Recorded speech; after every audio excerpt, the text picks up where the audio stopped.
Good morning student, my name is Jayaprakash. आज मैं आपको chapter 9 force and law of motion की फोर्थ वीडियो कराने जा रहा हूं। अगर आपने इससे पहले की मेरी 3 वीडियोस इस चैप्टर की नहीं देखी हैं तो प्लीज आप चैनल की प्लेलिस्ट में जाकर उन वीडियोस को देख सकते हैं, जिससे कि आपको फोर्थ वीडियो बहुत अच्छी तरीके से समझ में आए। और अगर आपने अभी तक चैनल को सब्सक्राइब नहीं किया है तो प्लीज चैनल को सब्सक्राइब कर लें और बेल आइकन प्रेस कर लें। बेल आइकन प्रेस करने से बच्चों ये होगा कि आपको समय से मेरी न्यू वीडियोस की नोटिफिकेशन मिलती रहेगी। तो अब हम अपनी वीडियो स्टार्ट करते हैं। What is momentum? तो मोमेंटम हमारी एक पावर होती है। अगर कोई हमारा ऑब्जेक्ट मूव कर रहा है तो वो दूसरे ऑब्जेक्ट पर कितना फोर्स अप्लाई करेगा। अगर कोई चलती हुई कोई बाइक है किसी पर्सन से टकराती है तो वो बाइक उस पर्सन पर कितना फोर्स अप्लाई करेगी, इसी को बोलते हैं मोमेंटम। मींस एक चलती हुई ऑब्जेक्ट, मूव करती हुई ऑब्जेक्ट या बॉडी जब दूसरी बॉडी पर कितना फोर्स अप्लाई करेगी, इसको बोलते हैं हम मोमेंटम। ओके, तो मोमेंटम हमारी पावर है। जितनी हैवी बॉडी होगी और जितनी तेज मूव करेगी उतना ज्यादा हमारा बॉडी का मोमेंटम होगा, क्योंकि ज्यादा हैवी बॉडी और ज्यादा तेजी से चलेगी तो ज्यादा फोर्स अप्लाई कर पाएगी दूसरे अदर ऑब्जेक्ट पर या अदर बॉडी पर। इसको बोलते हैं हम मोमेंटम। तो मोमेंटम एक तरीके की पावर है जो एक मूविंग बॉडी में होती है, और मतलब जब मूव करती है बॉडी तो वो दूसरे बॉडी पर कितना फोर्स अप्लाई कर रही है, किस फोर्स से उस पर फोर्स लगा रही है, इफेक्ट डाल रही है, उसी को हम बोलते हैं मोमेंटम। अब मोमेंटम कैसे आता है, क्यों आता है, तो वो चीज, तो मोमेंटम तभी आएगा बच्चों जब कोई ऑब्जेक्ट मूव कर रहा होगा। रेस्ट पोजीशन में हमारा मोमेंटम नहीं होता है बच्चों, जो मैं आगे बताऊंगा। तो मोमेंटम मीन्स एक्सीलरेशन गेन करते चले जाना, और इसी को हम मोमेंटम बोलेंगे। ओके, तो ये तो हमारा मोमेंटम हुआ। मोमेंटम की अब जैसे इसका एग्जांपल भी दे देता हूं।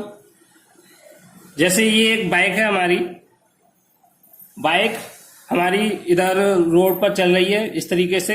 यहां पर एक पर्सन खड़ा हुआ है, यहां चल रहा है कुछ भी मान लीजिए।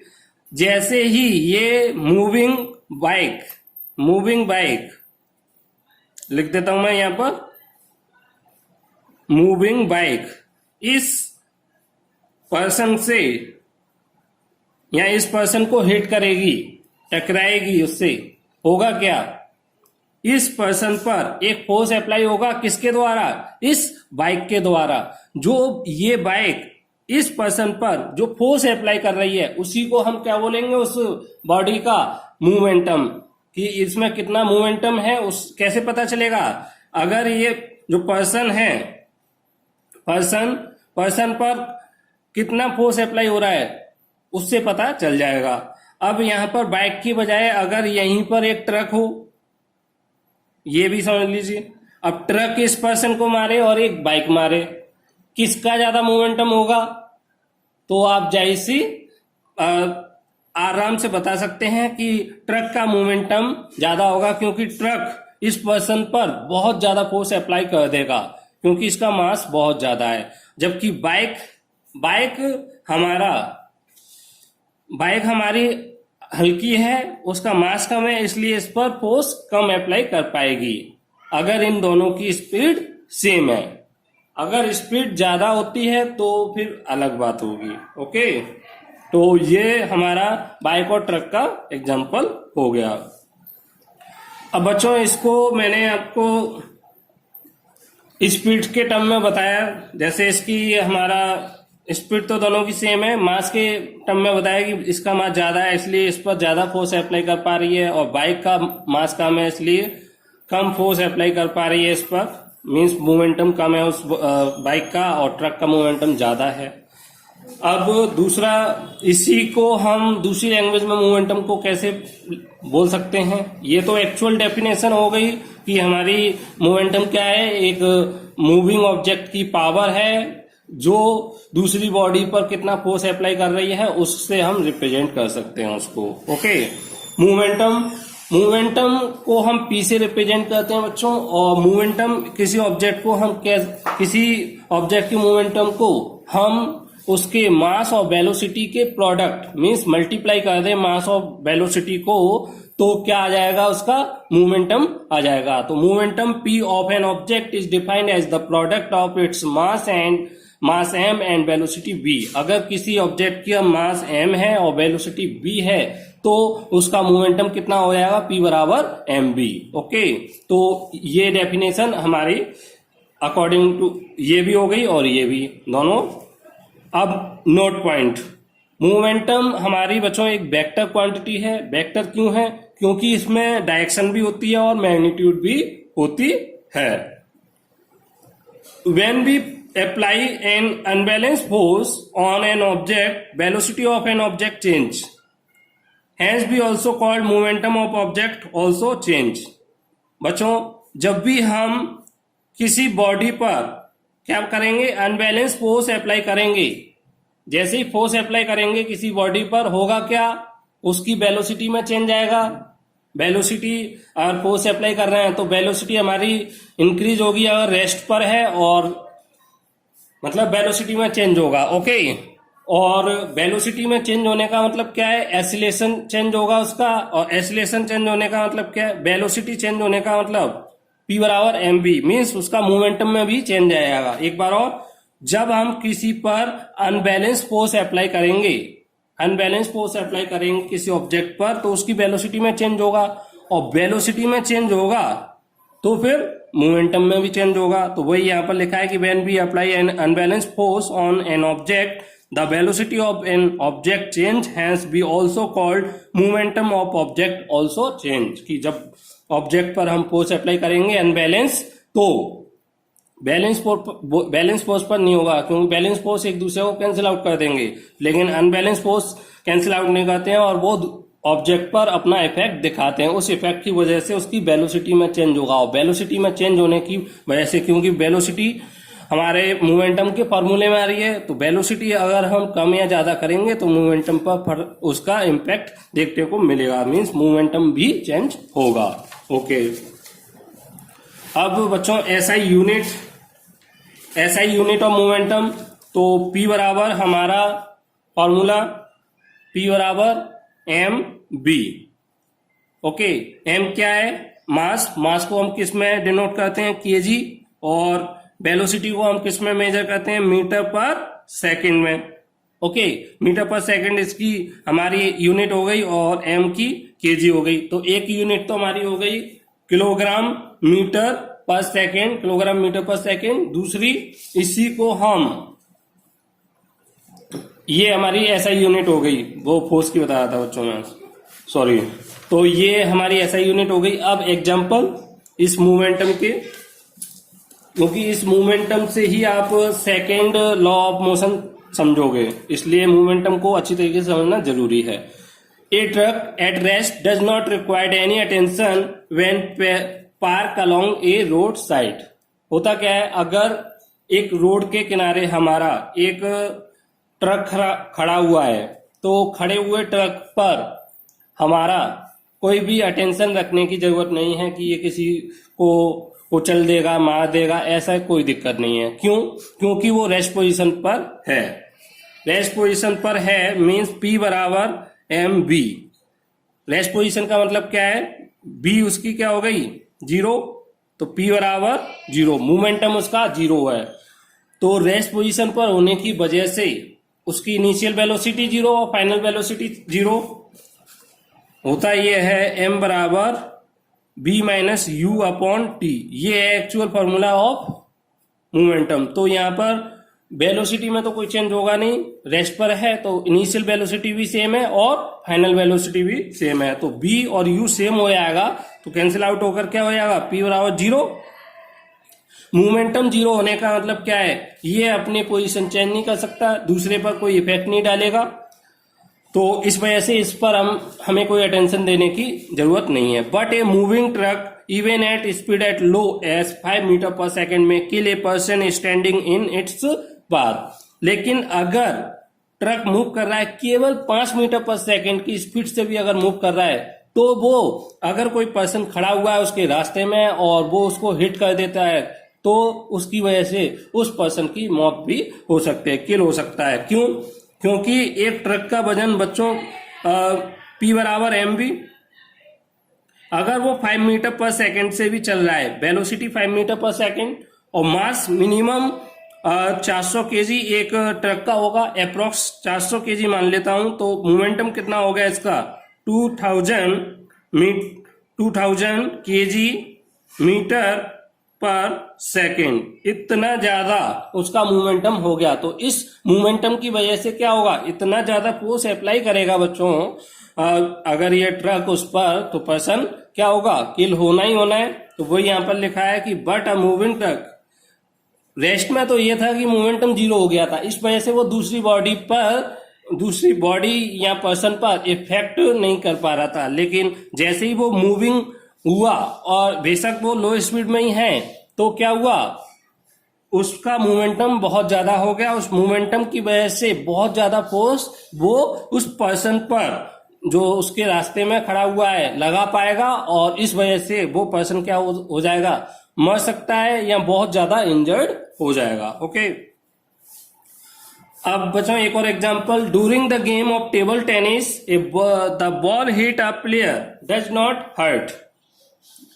अब आपने टेबल टेनिस खेला होगा या देखा होगा, तो टेबल टेनिस की बॉल बच्चों हमारी इतनी सी होती है, एक छोटी सी गेंद होती है, देखा होगा, ये टेबल टेनिस की बॉल है हमारी। तो टेबल टेनिस की बॉल आपने अगर कभी पकड़ी होगी तो काफी हल्की होती है, मीन्स इसका मास लेस होता है, और इसकी जो एरिया होता है जिसमें हम खेलते हैं इसे, वो भी एक टेबल साइज का होता है, मीन्स लगभग 3 मीटर की डिस्टेंस में इसको खेल लिया जाता है। 3 मीटर की लंबी टेबल होगी उसकी, उसी में हम खेलते हैं। तो 3 मीटर दूर अगर हम खड़े हुए हैं और हमको हिट कर रही है वो, तो कितनी भी हाई वेलोसिटी हो, इसकी वेलोसिटी हमारी मान लो 20 मीटर पर सेकंड की स्पीड से अगर ये आया, मास कम होने की वजह से इसका मोमेंटम क्या होगा, P बराबर mv, मोमेंटम भी हमारा कम होगा,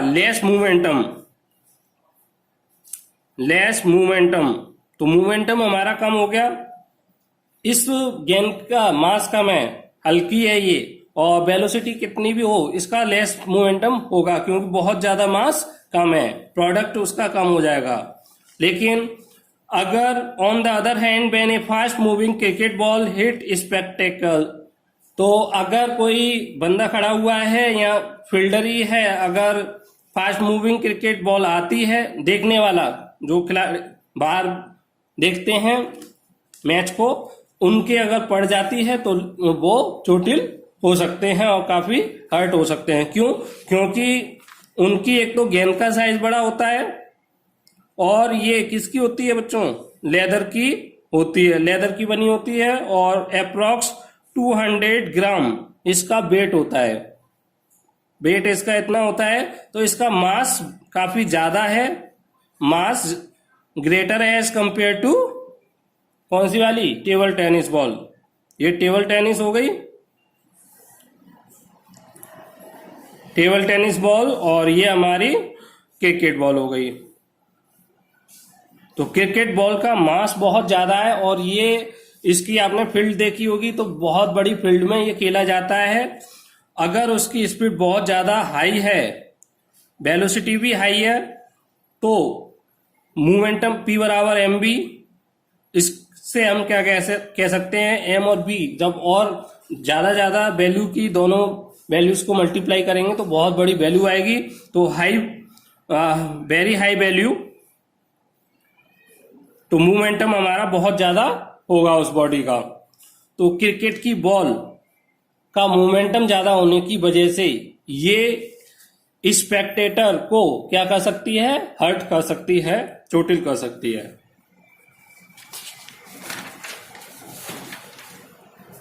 अब आपने बच्चों कैचिंग, कभी क्रिकेट खेला होगा तो बॉल को कैच किया होगा, तो वो भी एक एग्जांपल हमारा मोमेंटम का है। तो इसमें क्या है, while catching a fast moving cricket ball a fielder in the ground gradually pulls his hand backward with moving ball. तो होता क्या है, जैसे ही वो कैच बॉल उसकी तरफ आती है, वो अपने हैंड को हल्का सा पीछे की तरफ खींचता है, अपनी ओर खींचता है। ऐसा वो क्यों करता है? ऐसा करने के पीछे रीजन ये है बच्चों, जिससे कि उसका जो गेंद का मोमेंटम है वो मोमेंटम कम हो जाए, उसकी स्पीड कम हो जाए। स्पीड कम, क्योंकि जैसे जैसे वो डिस्टेंस ट्रेवल करेगी गेंद, उसकी स्पीड कम होती जाएगी, स्लो डाउन होती जाएगी, और स्पीड स्लो डाउन होगी तो बच्चों होगा क्या, P बराबर mv। तो जैसे मेरी ये गेंद है, ये हिट करी और ये यहाँ पर फील्डर खड़ा हुआ है। फील्डर क्या करेगा, अपने हैंड्स को पीछे करेगा और इस तरीके से ऐसे अपने हैंड्स को पीछे करेगा, इस तरीके से पीछे करेगा। तो उससे क्या होगा, इस गेंद को डिस्टेंस और ज्यादा ट्रेवल करनी पड़ेगी, थोड़ी सी डिस्टेंस ज्यादा ट्रेवल करनी पड़ेगी। ज्यादा डिस्टेंस ट्रेवल करने की वजह से उसकी वेलोसिटी क्या होगी, वेलोसिटी डिक्रीज होगी, और वेलोसिटी डिक्रीज होने से P बराबर mv। अगर हमारी ये डिक्रीज होगी तो उसका मोमेंटम भी डिक्रीज होगा। मोमेंटम डिक्रीज होने से क्या होगा, उसके हैंड पर बॉल का इम्पैक्ट, उसके जो फील्डर है, फील्डर के हैंड पर बॉल का इम्पैक्ट है, या बॉल जितना फोर्स अप्लाई करेगी वो कम होगा, मोमेंटम उसका कम हो जाएगा। तो ये सब यहाँ पर लिखा हुआ है। While catching a fast moving cricket ball a fielder in the ground gradually pull hits hand backward with moving ball, because doing so fielder increase the time during which high velocity of moving ball decrease to 0। तो ऐसे हाथ पीछे करने से क्या होगा, time increase होगा थोड़ा सा, जिस वजह से वो ज्यादा डिस्टेंस ट्रेवल करेगी। ज्यादा डिस्टेंस ट्रेवल करने की वजह से उसकी हाई वेलोसिटी 0 पर आ जाएगी और कम हो जाएगी, उसकी स्पीड डिक्रीज हो जाएगी और 0 आ जाएगी। Thus acceleration of the ball decrease, acceleration का जब वेलोसिटी हमारी कम हो रही है तो एसिलेशन भी कम होगा, क्योंकि change in velocity is called acceleration. तो वेलोसिटी हमारी कम होती जा रही है तो एसिलेशन कम होता जाएगा। And therefore impact of catching fast moving ball is also reduce. तो उसका जो इम्पैक्ट है, मीन्स मोमेंटम है, वो भी कम हो जाएगा। ओके, तो अब First law of motion indicate that when an unbalanced external force act on an object, its velocity change, that is the object get an acceleration। तो फर्स्ट लॉ आप पढ़ चुके हो। फर्स्ट लॉ क्या बोलता है कि अगर कोई ऑब्जेक्ट रेस्ट में है तो वो रेस्ट में रहना चाहता है, और अगर वो मोशन कर रहा है तो वो मोशन में बने रहना चाहता है, उसी वेलोसिटी से अपना चलना चाहता है, और रेस्ट में है तो वो रेस्ट में बना रहना चाहता है। अब फर्स्ट लॉ ऑफ मोशन, जब भी हम अनबैलेंस एक्सटर्नल फोर्स अप्लाई करेंगे किसी ऑब्जेक्ट पर तो होगा क्या, इट्स वेलोसिटी चेंज, उसकी वेलोसिटी चेंज होगी, और वेलोसिटी चेंज होने की वजह से ऑब्जेक्ट गेट एसिलेशन, और ऑब्जेक्ट को क्या मिल जाएगा, एसिलेशन मिल जाएगा, एसिलेट हो जाएगी बॉडी जब भी, क्योंकि अगर हम बैलेंस फोर्स लाएंगे तो वो एक दूसरे को कैंसिल आउट कर देते हैं। आपको पिछली वीडियो में समझाया था, जैसे ये एक बॉक्स रखा हुआ है मेरा अर्थ की सरफेस पर, मैं इधर से 10 न्यूटन लगाता हूं और इधर से भी 10 न्यूटन लगाता हूं अपोजिट, तो ये एक दूसरे को कैंसिल कर देंगे। लेकिन मैं यहाँ पर अभी 10 के बजाय 15 न्यूटन लगाऊं तो ये 15n में से 10n को कैंसिल कर देगा, तो यहाँ पर कितना बच जाएगा, 5n न्यूटन, ये इधर अप्लाई हो जाएगा। इस फोर्स की वजह से ये बॉडी क्या करेगी, मूव करेगी, एसिलेट, और ये रेगुलर लगता रहेगा, तो बच्चों ये बॉडी एसिलरेट करती रहेगी, एसिलेशन आ जाएगा इसमें, तो वही यहाँ पर लिखा है। तो फर्स्ट लॉ ऑफ मोशन से हमें ये मिलता है कि अगर कोई अनबैलेंस एक्सटर्नल फोर्स अप्लाई कर दें, अगर कोई एक्सटर्नल फोर्स अप्लाई नहीं किया है तो बॉडी जिस स्टेट में है उसी स्टेट में रहेगी। लेकिन अगर एक अनबैलेंस एक्सटर्नल फोर्स अप्लाई कर दिया जाए किसी ऑब्जेक्ट पर तो उसकी वेलोसिटी चेंज होगी, और वेलोसिटी चेंज होने की वजह से वो जो ऑब्जेक्ट है वो कैसा हो जाएगा, एसिलरेट हो जाएगा, उसमें एसिलेशन आ जाएगा। अब statement of second law of motion, अब यहां से आपको सेकंड लॉ ऑफ मोशन समझना है। तो सबसे पहले सेकंड लॉ ऑफ मोशन का स्टेटमेंट क्या है जो कि न्यूटन ने दिया था, तो force is equal to change in momentum per change in time for a constant mass for equal mass time acceleration. तो फोर्स का ये M into A, force is equal to change in momentum per change in time. Force हमारा किसके बराबर है? Change in momentum per time. Momentum में जो change हो रहा है पर यूनिट टाइम में, उसको हम क्या बोल रहे हैं? Force. Force a constant mass force equal mass time acceleration. अगर कांस्टेंट मास है, अगर मास कांस्टेंट है तो फिर हमारा मास का क्या फॉर्मूला बन जाएगा? फोर्स का, force is equal to mass time acceleration, means mass का एक्सीलरेशन के गुना मल्टीप्लाई कर दिया जाए तो फोर्स बन जाएगा। ओके, और वैसे फोर्स क्या है? Change in momentum. तो यहां पर F फोर्स, M मास और A एक्सीलरेशन हो गया। अब मैथमेटिकली अब आप यहां पर समझ चुके हो कि सेकेंड लॉ हमें क्या बता रहा है कि फोर्स की डेफिनेशन दे रहा है कि फोर्स हमारा किसके बराबर होगा? जो मोमेंटम में टाइम पर चेंज इन टाइम, मोमेंटम में जो चेंज होगा पर यूनिट टाइम, उसको बोलेंगे हम क्या बोलेंगे? फोर्स। तो ये फोर्स की डेफिनेशन दे रहा है एक्चुअली। अब इसको मैथमेटिकली रूप से किस तरीके से रिप्रेजेंट करेंगे तो वो देखिए, mathematically formulation of second law of motion. तो मैथमेटिकली किस तरीके से हमें ये करना है? इफ एन, अब ये पहले आपको लिखना है और इस तरीके से माना गया है, तब हम इस लॉ को प्रूव कर पाएंगे।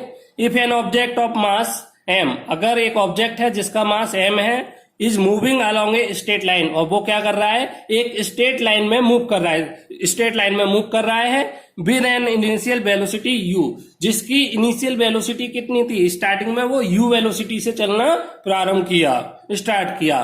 It is uniformly accelerated to velocity v in time. अब वो यूनिफॉर्म एसिलेट होता रहा। यूनिफॉर्म एसिलेशन आप समझ चुके हो, एक जैसा एसिलेशन उसका इंक्रीज हो, पहले 2 बढ़ रहा है, फिर 2 बढ़ रहा है, फिर 2 बढ़ रहा है, इस तरीके से। तो uniform same time of interval में सेम एसिलेशन इंक्रीज करे, उसको बोलेंगे यूनिफॉर्म एसिलेशन। तो उस यूनिफॉर्म एसिलेशन की वजह से टी टाइम के बाद उसकी वेलोसिटी कितनी हो जाती है? v हो जाती है। By application of a constant force, एक कांस्टेंट फोर्स अप्लाई करने की वजह से, एक कांस्टेंट फोर्स को अगर हम टी टाइम तक अप्लाई करें, जो एक ऑब्जेक्ट था जो u वेलोसिटी से चल रहा था, तो उसकी वेलोसिटी कितनी हो गई है? v, फोर्स अप्लाई करने की वजह से t टाइम तक। तो F throughout the time t कैसे निकलेगा? तो according to formula of momentum, p बराबर मास इंटू वेलोसिटी, मोमेंटम का आपको फॉर्मूला पता है।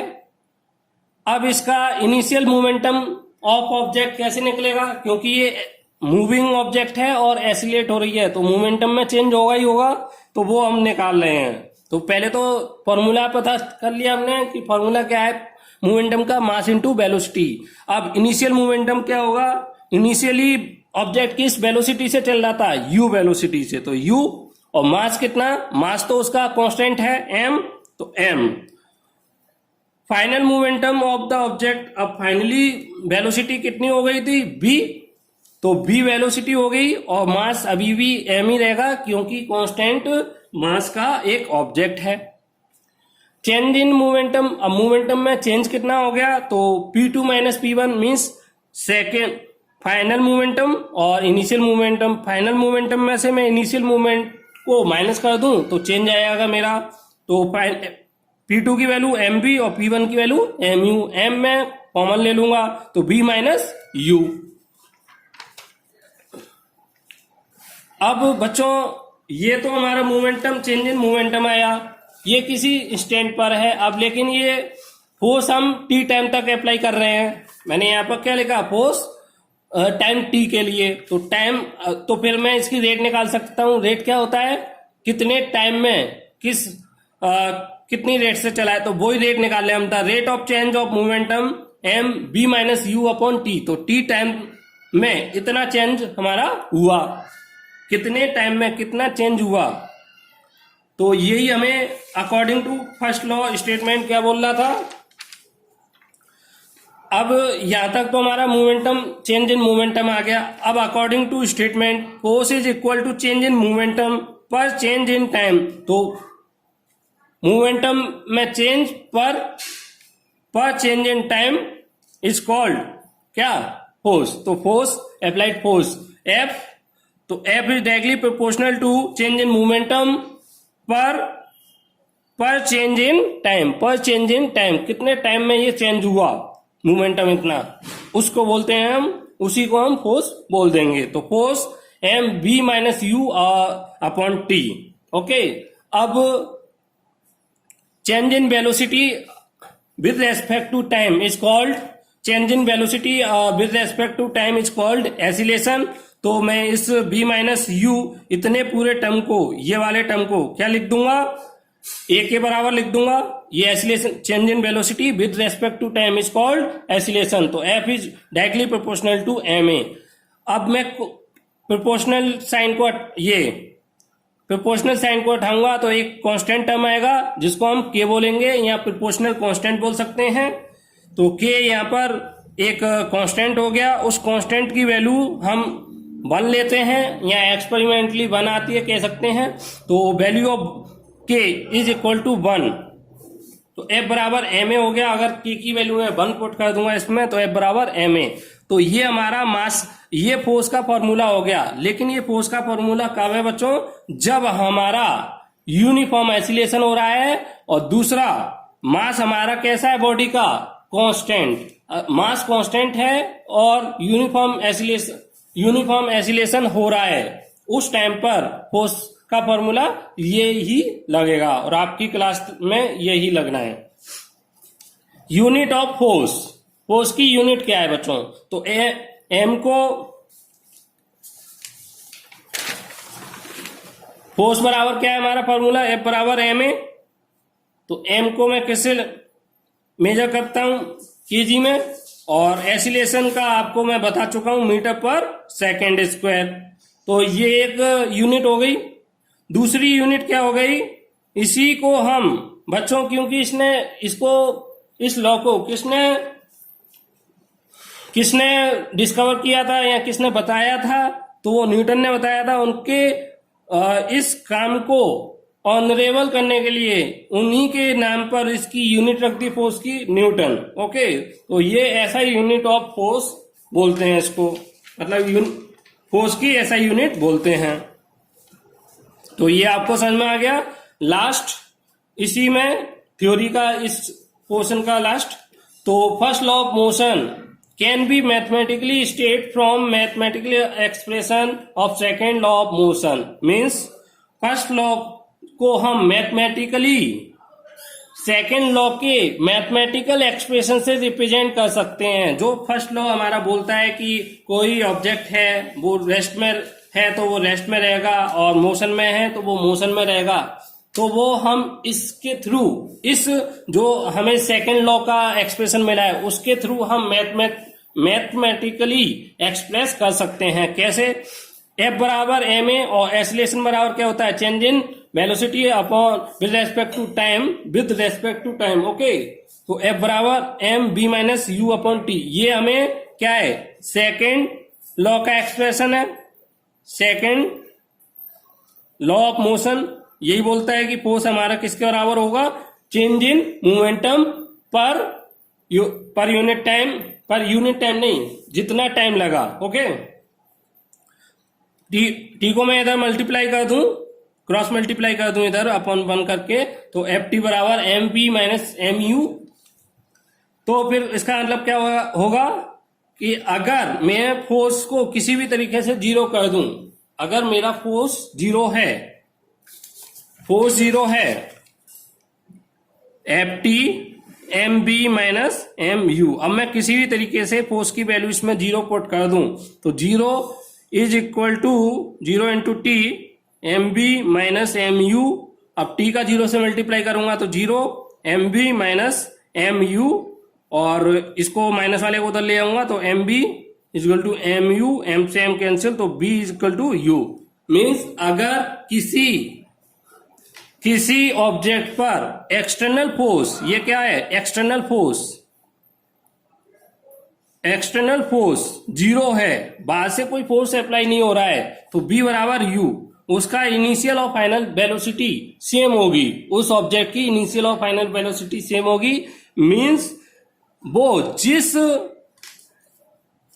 जिस वेलोसिटी से मूव कर रहा था उसी वेलोसिटी से रेगुलर मूव करता रहेगा, उसकी वेलोसिटी में कोई चेंज नहीं आएगा। Okay, same acceleration. तो यही यहां पर है, that is when F equal to zero, v is equal to zero, v equal to u, zero नहीं है, सॉरी बच्चों। For whatever time t is taken, this means, अब इसमें कितना भी टाइम लिया जाए, this means that the object will continue moving with uniform velocity, तो वो यूनिफॉर्म वेलोसिटी से मूव करता रहेगा you through out the time, जितनी उसकी इनिशियल वेलोसिटी थी। इफ यू इज जीरो, अगर मेरी यू जीरो हो जाती है, यू वेलोसिटी किसी भी तरीके से, तो बी बराबर यू से बी भी मेरी जीरो हो जाएगी। अगर मेरी यू जीरो है और उसकी इस एक्सप्रेशन से हम क्या कह सकते हैं, तो उसकी b बराबर b जीरो होगा, मीन्स u और b दोनों जीरो हो गए, इनिशियल और फाइनल वेलोसिटी जीरो हो गए। इसका मतलब क्या है, इसका मतलब ये है कि ये हमारा किस पर है, रेस्ट पर ऑब्जेक्ट होगा, क्योंकि उसकी ना तो इनिशियल वेलोसिटी है ना फाइनल वेलोसिटी है, तो वो रेस्ट पर होगा। तो इसी सेकेंड एक्सप्रेशन से, सेकेंड लॉ ऑफ मोशन से हम फर्स्ट लॉ को मैथमेटिकली रिप्रेजेंट कर दिया। एफ अगर जीरो है, मीन्स एक्सटर्नल फोर्स जीरो है, तो बी इक्वल टू जीरो, जो इसकी इनिशियल वेलोसिटी है वही उसकी फाइनल वेलोसिटी होगी। अगर इनिशियल वेलोसिटी जीरो है तो बी भी जीरो होगी, तो ऑब्जेक्ट रेस्ट पर है। अगर इसकी इनिशियल वेलोसिटी कुछ है 2 मीटर पर सेकेंड, तो ये 2 मीटर पर सेकेंड ही चलेगी, मीन्स जितनी स्पीड में चल रहा था उतनी स्पीड से चलता रहेगा। तो ये आपको थ्योरी करा दी है मैंने सेकेंड लॉ ऑफ मोशन की और मोमेंटम की। अगर इसमें आपको कोई प्रॉब्लम हो तो प्लीज कमेंट करना, जिससे कि मैं इसमें सुधार कर पाऊं। और अगर आपको वीडियो पसंद आई है तो प्लीज चैनल को सब्सक्राइब कर लें और बेल आइकन प्रेस कर लें, वीडियो को लाइक करें और वीडियो पर कमेंट करें। Thank you very much.